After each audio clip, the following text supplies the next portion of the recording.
In the spring of 1889, during the grand opening of the Paris Exposition, a young British woman named Gabrielle Delaney and her mother, Lady Margaret Delaney, arrive in Paris for what was meant to be the trip of a lifetime. They check into the luxurious Hotel Rue d'Orsay, a grand building tucked away near the Seine. They're given room 342, top floor, facing the river. The journey had been long, and Lady Margaret complains of a headache and fatigue. She lies down almost immediately while Gabrielle unpacks. Her mother's condition worsens quickly. Feverish, disoriented, barely able to speak. Worried, Gabrielle hurries to the hotel concierge and asks where she might find a doctor. The man tells her there's a reputable English-speaking physician nearby, but it's a bit of a walk. He even gives her directions. Gabrielle, frantic but determined, makes her way through the buzzing Paris streets. But something strange happens. The pharmacy is farther than she was told. A 10-minute walk becomes nearly an hour. Roads are blocked due to World's Fair traffic, and she gets turned around. But she finally finds the doctor's clinic.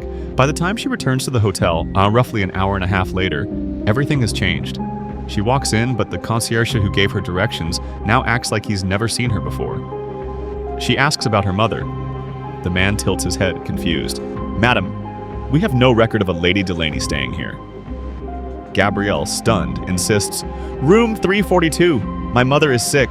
Please, she needs help." The manager is called. They check the logbook. There's no entry for a Gabrielle or Margaret Delaney, no luggage at the front desk, no staff member remembers seeing them check in. She races up to the third floor, room 342, and bangs on the door. But someone else answers, a middle-aged French couple completely unaware of anything strange. The room is clearly lived in, by them. Their belongings are scattered about. They've supposedly been there for 3 nights. Gabrielle breaks down. She begs the staff to search the hotel. She calls the British consulate.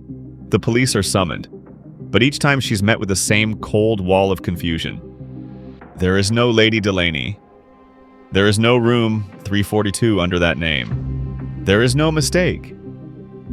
In fact, some records even show that room 342 doesn't exist at all. When officers bring her back to the top floor, they count the doors. 340. 341. No 342. Gabrielle insists, screams, that she stayed there, that it existed just hours ago. But it's like the room has been wiped from reality. That night, she's taken to a hospital for exhaustion and psychological evaluation. Doctors determine she is not hallucinating. She is coherent, detailed, consistent. But her story makes no sense. The British Embassy makes inquiries. And here's where things get even stranger. One anonymous official suggests a theory. They claim Lady Margaret likely died shortly after Gabrielle left. But the hotel staff, terrified of losing business during the world's biggest event, conspired to cover it up. Why? Because rumors had been swirling of a resurgence of the bubonic plague in India. Officials feared public panic if news broke that a visiting noblewoman may have carried it.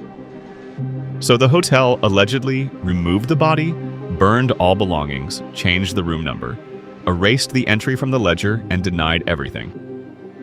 But there's a problem. No hospital in Paris reported receiving an unidentified Englishwoman that day. No morgue claimed her. No body was found. And when investigators returned to question hotel staff again, they were gone. All replaced. Years later, Gabrielle returned to Paris. She never gave up. She even hired private investigators, but the Hotel Rue d'Orsay, it was demolished in the 1920s.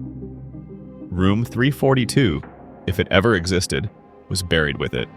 No trace of her mother was ever found. No death certificate, no burial, no explanation. To this day, historians argue, was it a cover-up, a government conspiracy, or something far stranger, like a time slip or a glitch in reality itself?